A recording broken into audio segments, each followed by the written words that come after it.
Good evening students. तो कल हमने सेकेंड ऑर्डर रिएक्शंस के इंटीग्रेटेड रेट एक्सप्रेशन तक डिस्कस कर लिया था।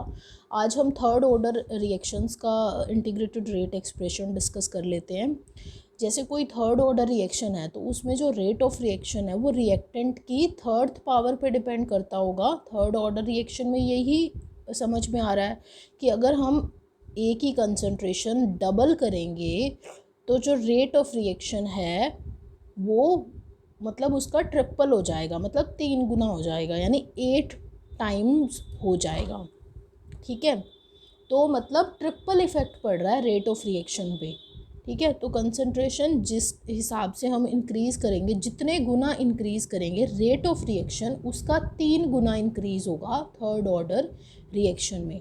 अब जो थर्ड ऑर्डर रिएक्शन है ना, उसमें डिफरेंट केसेस बन रहे थे कि अगर तीनों रिएक्टेंट सेम हो तो हम एक्सप्रेशन कैसे डराइव करेंगे, अगर तीनों रिएक्टेंट्स अलग हों तो कैसे डराइव करेंगे, और अगर दो रिएक्टेंट सेम हो एक अलग हो तो कैसे एक्सप्रेशन डराइव करेंगे। तो फर्स्ट तो हम थर्ड ऑर्डर रिएक्शंस में ये वाला केस जो है आपके सिलेबस में है केस 1, जिसमें तीनों रिएक्टेंट्स क्या होंगे, सेम होंगे। जिसमें तीनों रिएक्टेंट्स सेम होंगे और प्रोडक्ट में कन्वर्ट होंगे, तो उस केस में हमारा जो एक्सप्रेशन है वो क्या आएगा और उसके लिए रेट कांस्टेंट की वैल्यू क्या आएगी वो आपको वो आपको करना है। ठीक है, so for a third order reaction the rate of reaction is directly proportional to और depends upon third power of the concentration of reactant. Now rate of reaction is equal to change in concentration of reactant by change in time। ठीक है, सो dx by dt यानी change in concentration of reactant by change in time, proportionality constant को हटा के हम k constant लिख देते हैं। ठीक है, now concentration of a at any time t is equal to a minus X होगी, क्योंकि हमने पढ़ा था कि जब रिएक्टेंट प्रोडक्ट में कन्वर्ट होते हैं तो at time t is equal to 0 जो उनकी कॉन्सेंट्रेशन है रिएक्टेंट की वो a मोल पर लीटर होती है और प्रोडक्ट की 0 होती है। At time t is equal to t जब प्रोडक्ट x मोल पर लीटर बन गया तो रिएक्टेंट की कॉन्सेंट्रेशन कितनी रह गई है, a माइनस एक्स। तो फिर जो अब हमें ये पता है कि जो रेट ऑफ रिएक्शन है वो कॉन्सेंट्रेशन ऑफ रिएक्टेंट पर डिपेंड करती है। तो अगर हम एट एनी टाइम टी की बात करें, एट एनी टाइम टी, तो रेट ऑफ रिएक्शन किस पर डिपेंड करेगी, concentration of reactant at any time T.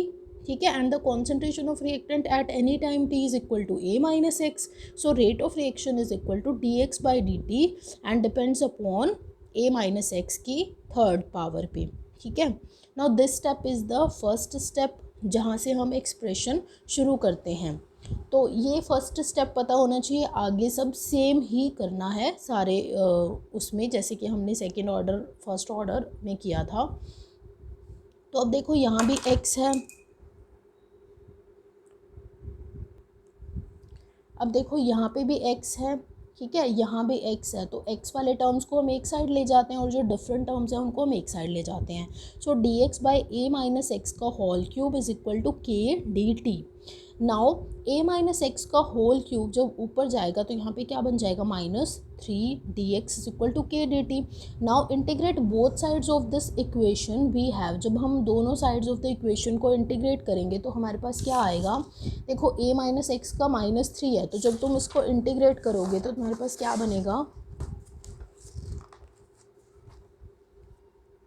इसको जब तुम इंटीग्रेट करोगे तो इंटीग्रेशन करने के बाद ये इंटीग्रेशन वाला साइन हट जाता है, मैंने बाय मिस्टेक लगा दिया था। तो जो पावर है दैट इज़ -3। अब जो पावर होती है उसमें 1 ऐड होता है और जो पूरी पावर बनती है 1 ऐड होने के बाद वो पूरी पावर एज इट इज़ हम क्या लिख देते हैं, नीचे लिख देते हैं। जैसे यहाँ -3 + 1 करेंगे तो यहाँ पे पावर क्या बनेगी, -2। ठीक है, तो -2 ही हम नीचे लिखेंगे। अब a माइनस एक्स है, a माइनस एक्स में जो वेरिएबल टर्म है dx के रिस्पेक्ट में उसका क्या होगा, डिफरेंशिएशन होगा। तो a माइनस एक्स में जो वेरिएबल टर्म है वो क्या है, -x है, तो dx के रिस्पेक्ट में -x का क्या होगा, डिफरेंशिएशन होगा। अब -x का डिफरेंशिएशन x के रिस्पेक्ट में क्या होगा, -1। ठीक है, तो उसके बाद अब यहाँ पे के डी टी है, इसका इंटीग्रेशन क्या होगा, इसका इंटीग्रेशन करेंगे now K T raise to power 0 into D T. ठीक है, तो जब इसका इंटीग्रेशन करेंगे तो हमारे पास क्या आएगा, के टी आएगा, means T raise to power क्या आएगा, 1 आएगा। ये मैंने पहले भी एक्सप्लेन किया है कि यहाँ पे इसका इंटीग्रेशन कैसे होता है। जिसको इस स्टेप पे डाउट है वो अपनी मेरी प्रीवियस वीडियो लेक्चर्स देख सकता है। ठीक है, सो के टी 1 आएगा, एन प्लस आई आएगा। Now i is the constant of integration, तो यहाँ क्या बन गया, a minus x raise to power -2 divided by -2 into -1, minus से माइनस कैंसिल हो जाएगा, इज इक्वल टू के टी प्लस आई। ठीक है, now we can write it as 1/2 a minus x raise to power -2 है, तो इसको जब हम नीचे लेके जाएंगे तो हमारे पास क्या बनेगा, a minus x raise to power 2 is equal to के T plus i, and we name it as equation 1। Now at time t is equal to 0, अब हमारा पर्पस क्या है कि हमने कांस्टेंट ऑफ इंटीग्रेशन यानी i की वैल्यू निकालनी है। तो हम देखेंगे कि at time t is equal to 0 कि मतलब time t is equal to 0 पे जो x होगा वो क्या होगा, 0 होगा। कि at time t is equal to 0 x is equal to 0, so we have, तो हमारे पास क्या आएगा, क्योंकि जब at time t is equal to 0 है तब तो रिएक्शन शुरू ही नहीं हुई, रिएक्शन शुरू ही नहीं हुई तो प्रोडक्ट बना नहीं, तो प्रोडक्ट की कंसंट्रेशन जो कि x मोल पर लीटर थी एट एनी टाइम t वो क्या होगी, 0 ही होगी। ठीक है, तो at time t is equal to 0 जब प्रोडक्ट बना ही नहीं तो x की वैल्यू क्या होगी, 0 होगी। तो at so apply this condition into equation 1, at time t is equal to 0 x is equal to 0, तो यहाँ पे i की, यहाँ पे ये 0 बन गया। ठीक है, तो i की वैल्यू क्या आ गई, 1/2 ए स्क्वायर। अब i की ये जो वैल्यू है that is constant of integration की वैल्यू, ये हमने इक्वेशन 1 में रख देनी है। तो हमारे पास क्या आ जाएगा, 1/2 इंटू ए माइनस एक्स का whole square is equal to के टी प्लस 1/2 ए स्क्वायर। ठीक है, इसको फर्दर सॉल्व करेंगे और के टी की वैल्यू निकालेंगे, इसको इधर ले जाएंगे, टेकिंग एलसीएम 1/2 कॉमन आ जाएगा। ठीक है, तो ए स्क्वायर इंटू ए माइनस एक्स का होल स्क्वायर, ए स्क्वायर उधर जाएगा, ए माइनस एक्स का होल स्क्वायर उधर जाएगा, तो हमारे पास के टी की वैल्यू आ जाएगी, that is k T is equal to 1/2 into a square a minus x का होल स्क्र क्या होगा, a square plus x square minus 2ax divided by a square into A minus x का whole square. So k T is equal to 1/2, यहाँ पे minus को हम अंदर ले जाएंगे तो minus A square minus x square minus minus plus that is 2ax, तो ए स्क्र से ए स्क्र कैंसिल हो जाएगा, हमारे पास क्या आ गया, 2ax माइनस एक्स स्क्र। ठीक है, तो हमारे पास ये बन गया। सो k T is equal to 1/2। अब इस पूरे में से x कॉमन ले लेंगे तो x into 2a minus x divided by a square into A minus x का whole square, and we name it as equation 2। ठीक है, now at any time t is equal to 0, जब t 0 होगा तो at time t is equal to 0, तो जो initial concentration of reactant है उसको हम क्या लिख सकते हैं, c naught, where c naught defines the concentration of reactant at 0 time. ठीक है, also a minus x is equal to c t ले सकते हैं which defines the concentration of reactant at any time T. तो x किसके equal होगा, x is equal to c naught minus C T के equal होगा। ठीक है, तो यहाँ पे जो वैल्यूज़ हैं a और x की जगह वो हम कॉन्सेंट्रेशन के टर्म में पुट कर देते हैं, यानी सी नॉट और सी टी के टर्म्स में पुट कर देते हैं। So continuing with in continuation with equation 2, K T is equal to 1/2 x किसके इक्वल हो जाएगा, C naught minus C T के, ए किसके इक्वल हो जाएगा, सी नॉट के, ए माइनस एक्स किसके इक्वल हो जाएगा, सी टी के, और यहाँ पे हम ए की जगह सी नॉट पुट कर देंगे, एक्स की जगह सी नॉट माइनस सी टी पुट कर देंगे। ठीक है, देखो वैसे तो जो इंटीग्रेटेड रेट एक्सप्रेशन है किसी भी ऑर्डर ऑफ रिएक्शन का वो यहाँ पे ख़त्म हो गया है, लेकिन फर्दर हम इसको ना मॉडिफाई करते हैं सी नॉट और सी टी के टर्म्स में। वो हमने सारे ऑर्डर की रिएक्शंस में किया है, हमने वो फर्स्ट ऑर्डर में भी किया है, ज़ीरो ऑर्डर में भी किया है और सेकंड ऑर्डर में भी किया, और हम सेम थर्ड ऑर्डर में कर रहे हैं। तो अगर आपसे पेपर में इंटीग्रेटेड रेट एक्सप्रेशन पूछा जाता है किसी भी ऑर्डर की रिएक्शन का, तो उसमें आपको सी नॉट सी टी वाला ये कंप्लीट एंड तक करके दिखाना ही है। ठीक है। तो जब ये वैल्यूज़ पुट करेंगे हम और इसको सॉल्व करेंगे तो हमारे पास जो वैल्यू आएगी that is K T is equal to one by two T into C naught square minus C T square divided by C naught square into C T square and we name it as equation 3 and this is the final expression in terms of C naught and Ct for a third order reaction.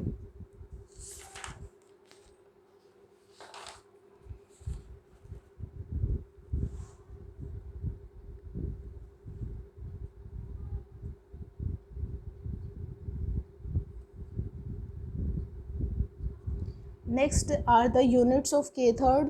ठीक है। Now अब जो के का expression है that is K is equal to one by two T into X into two A minus x divided by A into A minus X. ये expression है इसका, X into two A minus x divided by A square into A minus x का whole square. तो अब जो x है वो क्या डिफाइन कर रहा है, कॉन्सेंट्रेशन।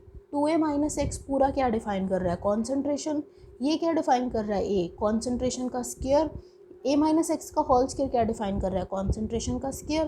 तो कॉन्सेंट्रेशन के स्केयर से कॉन्सेंट्रेशन का स्केयर कैंसिल हो जाएगा। So K third is equal to one by two T into one by concentration का होल स्केयर। ठीक है। तो हमारे पास क्या हो जाएगा, is equal to one by time into concentration का स्केयर। टाइम की यूनिट क्या है, सेकेंड। ठीक है। और कॉन्सेंट्रेशन की यूनिट क्या है, मोल पर लीटर। ठीक है। तो हमारे पास के थर्ड यानी rate constant for third order reaction की यूनिट क्या आ जाएगी, मोल इनवर्स टू। इसको ऊपर लेके जाएंगे, मोल इनवर्स टू। यहाँ पे ऑलरेडी इनवर्स है और यहाँ पे प्लस टू है तो यहाँ माइनस टू होगा जो कि ऊपर जाके क्या बन जाएगा, प्लस टू, सेकेंड इनवर्स। ठीक है। Now general trick for finding out the units of के एन। मान लो हमें किसी भी nth ऑर्डर के रेट कांस्टेंट की यूनिट कैलकुलेट करनी है तो उसका जनरल फॉर्मूला क्या है, मोल पर लीटर पूरे का one minus n per second. ठीक है। Where n is the order of reaction and per second तो हर किसी में रहेगा ही रहेगा। यहाँ पे आप ऑर्डर पुट करोगे, फॉर एग्जांपल आप ज़ीरो ऑर्डर के लिए निकाल रहे हो तो एन की वैल्यू यहाँ ज़ीरो रखोगे तो के ज़ीरो की यूनिट आ जाएगी। अगर तुम फर्स्ट ऑर्डर के लिए निकाल रहे हो तो एन की वैल्यू वन रखोगे यहाँ पे, तो one minus one zero, something raise to power zero is equal to one होगा। तो के वन की यूनिट क्या आ जाएगी, पर सेकेंड। और के वन की यूनिट क्या होती है, पर सेकेंड ही होती है। सेकेंड ऑर्डर के लिए निकाल रहे हो तो एन की वैल्यू टू रखोगे, थर्ड ऑर्डर के लिए निकाल रहे हो तो एन की वैल्यू थ्री रखोगे, फोर्थ ऑर्डर के लिए निकाल रहे हो तो एन की वैल्यू फोर रखोगे and so on and so fourth. ठीक है। तो इस तरह से ये एक जनरल फॉर्मूला है, k n is equal to mole पर litre raise to power one minus n per second to find out the units of rate constant of any order reaction. Now if you want to find the half life period of third order reaction, अगर हमें third order reaction के half life period की value निकालनी है, first of all आपको ये पता होना चाहिए हाफ लाइफ पीरियड होता क्या है। पहले हम हाफ लाइफ पीरियड निकालने से पहले अगर मान लो तुम्हें पेपर में क्वेश्चन आता है कि find out the half life period of this order reaction, मान लो सेकेंड ऑर्डर रिएक्शन का बोल देते हैं या फिर फर्स्ट ऑर्डर रिएक्शन का बोल देते हैं या फिर थर्ड ऑर्डर रिएक्शन का बोल देते हैं, तो वो कैलकुलेट करने के लिए तुम्हें पहले इंटीग्रेटेड रेट एक्सप्रेशन का पता होना चाहिए उस पर्टिकुलर ऑर्डर की रिएक्शन का, और वो भी सी नॉट और सी टी की टर्म में नहीं, एक्स ए एक्स की टर्म में पता होना चाहिए, जो हमने ये वाला निकाला था यहाँ पे। ये वाला इंटीग्रेटेड रेट एक्सप्रेशन पता होना चाहिए जो ए और एक्स के टर्म्स है हर ऑर्डर के रिएक्शन के लिए, तो ये तुम्हें याद होना चाहिए। और सी नॉट और सी टी वाला चाहे याद ना भी हो वो तो वैसे भी इससे निकल जाएगा। ठीक है। तो हाफ लाइफ निकालने के लिए तुम्हें ये याद होना चाहिए, और अगर दोनों याद होते हैं तो बढ़िया है। ठीक है। तो half life period of a third order reaction के लिए के थर्ड का हमें पता होना चाहिए पहले, तो क्या आएगा यहाँ पे x into two A minus x divided by A square into A minus x का होल स्केयर। तो ये तो के थर्ड की वैल्यू है। अब हाफ लाइफ पीरियड क्या होता है, half life period is defined by T half is defined as the time period in which the reactant has reduced to half of its initial concentration. ठीक है।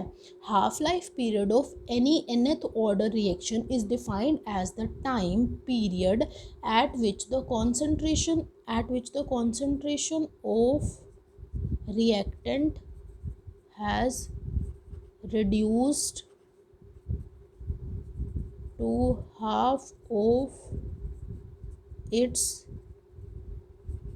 initial value।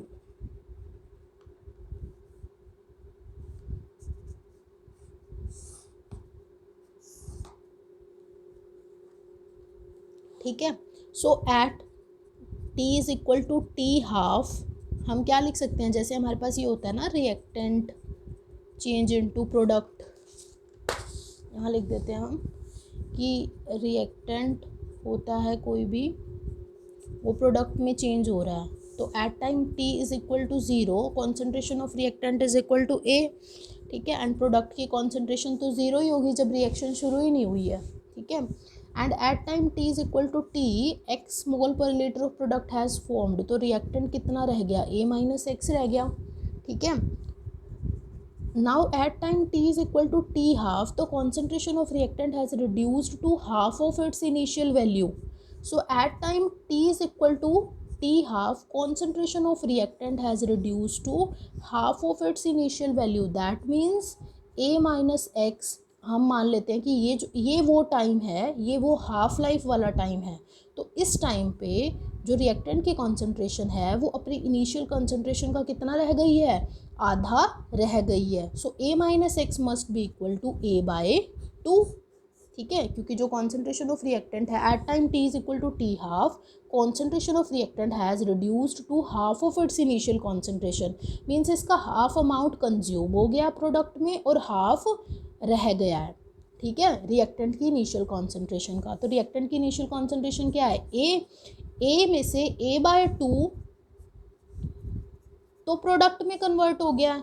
ठीक है, और product कितना बना है, एक्स बना है, और जो ए बाय 2 रह गया है वो कितना रह गया है, रिएक्टेंट रह गया है at time T is equal to t half, that is equal to A minus x. ठीक है, implies that at t is equal to t half x is equal to a by 2।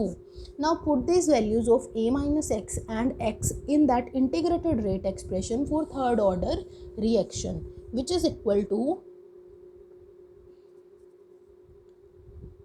t is equal to 1 by k into x into 2a minus x divided by A square into A minus x का whole square. सो x की value क्या है, ए by 2। ठीक है, ए minus x की value क्या है, वो भी ए बाय 2 है। ठीक है, तो अब एक्स और ए माइनस एक्स की जो वैल्यू है इनको इस वाले एक्सप्रेशन में पुट कर देंगे, तो हमारे पास क्या आएगा, so at time T is equal to t half, x की वैल्यू क्या है, a बाय 2, यहाँ पे x की वैल्यू पुट करेंगे a by 2, a square, a minus x की वैल्यू क्या है, a बाय 2 का होल स्क्वायर। ठीक है, and that is equal to 1 by k a by 2, इसका एलसीएम लेंगे 4a minus a by 2 divided by a square into a by 2 का whole square, and that is equal to 1 by k into a by 2 into यहाँ पे क्या आ जाएगा 3a bye 2 divided bye में क्या आ जाएगा a square into a square by 4। ठीक है, तो हमारे पास ए स्क्वायर से ये कैंसिल हो जाएगा। ठीक है, 4 से 4 कैंसिल हो जाएगा, तो टी हाफ की वैल्यू क्या आ गई, यहाँ से टी हाफ की वैल्यू आ गई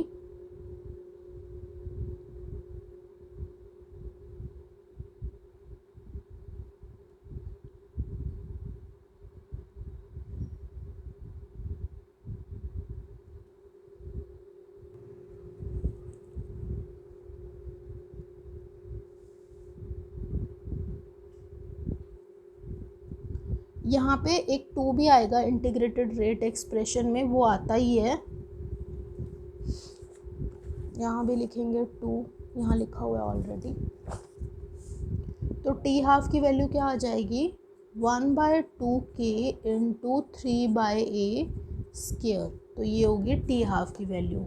ये भी आपको याद ही होना चाहिए कि हमें ये ड्राइव करना है, तो हमें कुछ आइडिया रहे कि हमें ये टारगेट तक पहुंचना है, कि हम सही पहुंच रहे हैं या नहीं। तो ये वैल्यूज़ भी अगर आपको बढ़िया है सारे ऑर्डर्स की याद रहें, तो half life period of a reaction, so half life period of a third order reaction is equal to t half is equal to 1/2k into 3/a square.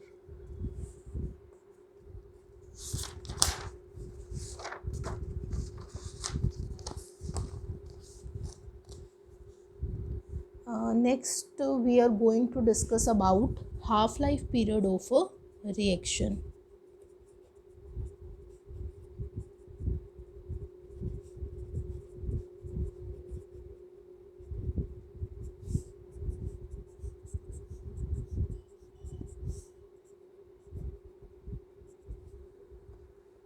ठीक है, तो अब हमें पता है कि half life period of a reaction क्या होता है। Half life period of a reaction is the time period at which the concentration of reactant has reduced to half of its initial value.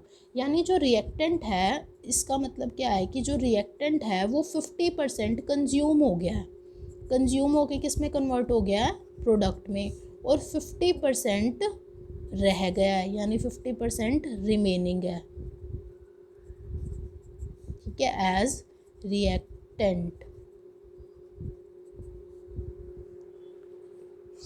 ठीक है, इसका मतलब जो रिएक्शन है वो 50% कंप्लीट हो गई है।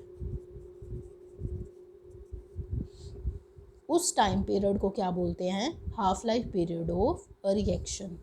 अब हमें पता है for a zero order reaction, zero order reaction के लिए जो हाफ लाइफ पीरियड की वैल्यू थी वो क्या थी,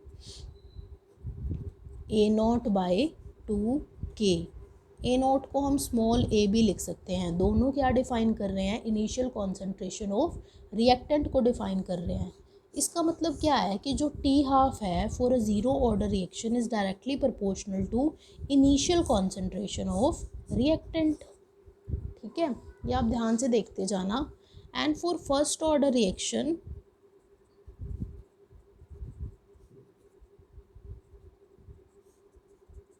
first order reaction t half is equal to 0.693/k। Means first order के लिए जो टी हाफ है वो इनिशियल कॉन्सेंट्रेशन पर डिपेंड ही नहीं कर रहा। That means t half is directly proportional to a की 0th पावर पे। Means initial concentration 0th power का मतलब है कि वो इनिशियल कॉन्सेंट्रेशन ऑफ रिएक्टेंट पे डिपेंड ही नहीं कर रहा, क्योंकि समथिंग रेज टू पावर 0 तो अल्टीमेटली 1 ही होता है ना। ठीक है, दैट मीन्स जो half life period of A first order reaction है वो इनिशियल कॉन्सेंट्रेशन ऑफ रिएक्टेंट से इंडिपेंडेंट है। Next is second order reaction. For second order reaction T half is equal to 1/a k, where k is the rate constant for second order reaction। ठीक है, इसका मतलब जो T half है that is inversely proportional to 1/a। and for third order reaction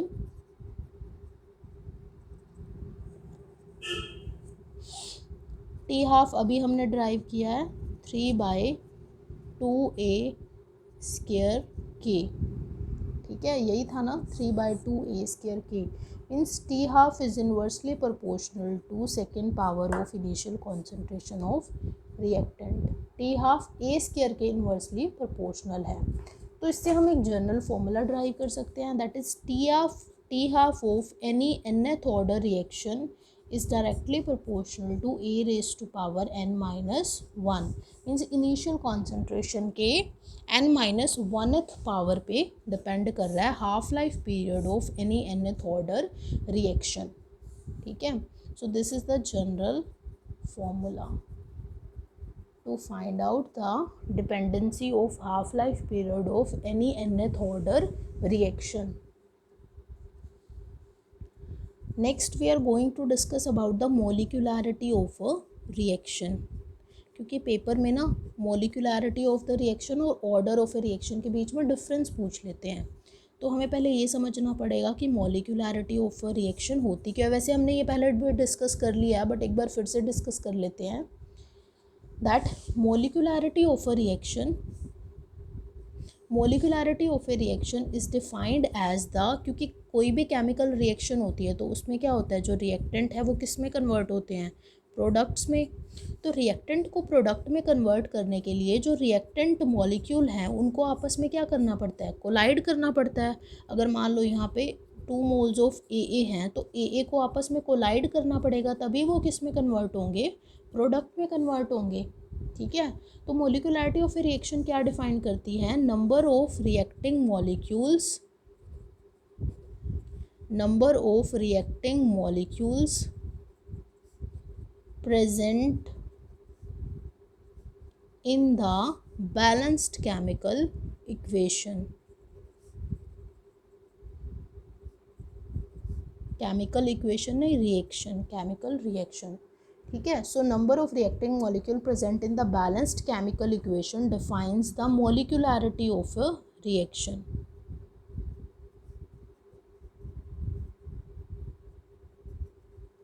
ठीक है, जैसे कि हमारे पास कई तरह की रिएक्शन होती हैं, जैसे ज़ीरो मोलिकुलैरिटी वाली रिएक्शन होती है। ज़ीरो मोलिकुलैरिटी वाली रिएक्शन का क्या एग्जांपल है हमारे पास, सॉरी ज़ीरो नहीं, मोलिकुलैरिटी कभी ज़ीरो नहीं होती, ये मैंने गलती से बोल दिया। ठीक है, यूनिमोलिकुलर रिएक्शन जहाँ पे मोलिकुलैरिटी 1 है, unimolecular reaction, molecularity can never be zero. Unimolecular reaction का एग्जाम्पल है हाइड्रोजन पेरोक्साइड की डिकम्पोजिशन।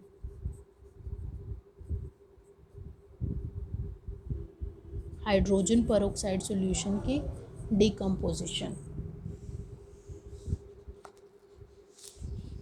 सो दिस इज़, यहाँ पे 1 रिएक्टेंट मॉलिक्यूल है जो प्रोडक्ट में कन्वर्ट हो रहा है। So here molecularity is equal to 1, that's why it is known as a unimolecular reaction. Number 2 is the bimolecular reaction, जहाँ पे जो मॉलिकुलैरिटी है वो क्या है, 1 है, सॉरी मॉलिकुलैरिटी 1 नहीं है, 2 है, बायमोलिकुलर रिएक्शन है। ठीक है, तो यहाँ पे हम किसका एग्जांपल पढ़ते हैं, हाइड्रोजन आयोडाइड का डिकम्पोजिशन। ठीक है, अब देखो यहाँ पे 2 रिएक्टेंट मॉलिक्यूल्स हैं, आपस में कोलाइड हो गए, क्या बना रहे हैं, प्रोडक्ट बना रहे हैं। तो यहाँ पे मॉलिकुलैरिटी क्या होगी, 2 होगी, और इसको क्या बोलेंगे, बायमोलिकुलर रिएक्शन। तो मोलिकुलैरिटी को सिंपल हम रिएक्शन देख के भी बता सकते हैं कि उसकी मोलिकुलैरिटी क्या होगी। अब जैसे हमारे पास ट्राई मोलिकुलर रिएक्शन है,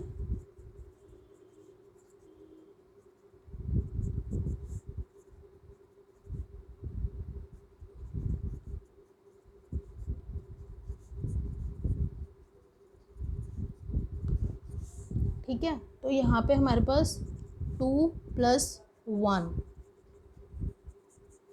3 होगी यहाँ पे मोलिकुलैरिटी। तो ये कैसी रिएक्शन हुई, try molecular reaction.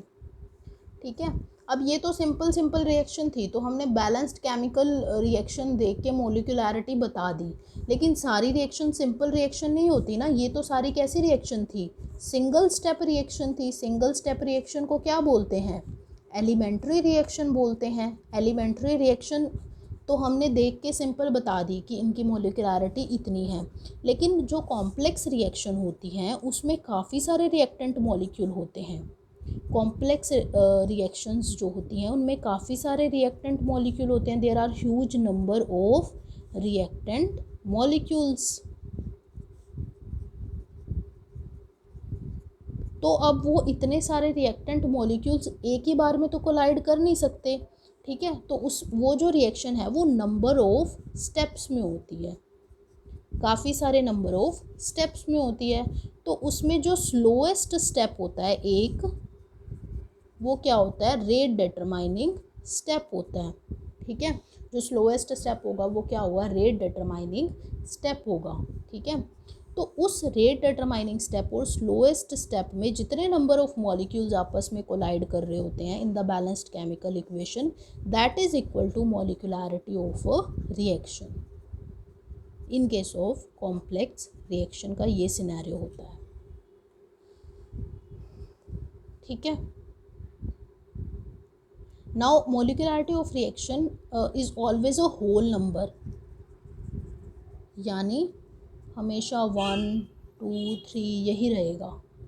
मॉलिक्यूलैरिटी of reaction कभी भी फ्रैक्शन में नहीं होगी और कभी भी ज़ीरो नहीं होगी, ठीक है। तो एक क्वेश्चन जो एग्ज़ाम में पूछा जाता है that is order of reaction और मॉलिक्यूलैरिटी ऑफ रिएक्शन में क्या डिफरेंस है। तो अब तक जो आपने पढ़ा है वो बस उसको कंक्लूड करके इसमें डिफरेंस में बता देना।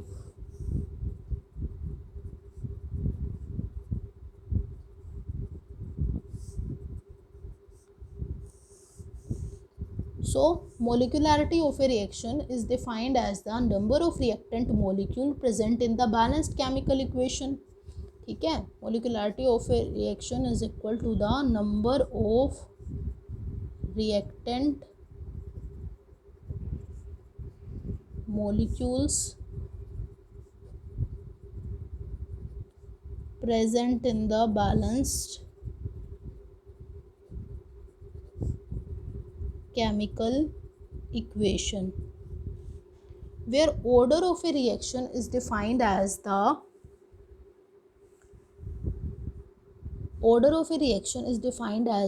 powers which are determined experimentally, not from the balanced chemical equation। balanced chemical equation को देख के हम order of reaction कैलकुलेट नहीं कर सकते। order of reaction कैसे कैलकुलेट होता है, एक्सपेरिमेंटली कैलकुलेट होता है, वो हम ऑलरेडी डिस्कस भी कर चुके हैं प्रीवियस वीडियो लेक्चर्स में। so order of reaction are defined as the powers which are order of reactions are defined as the powers which are determined experimentally, to which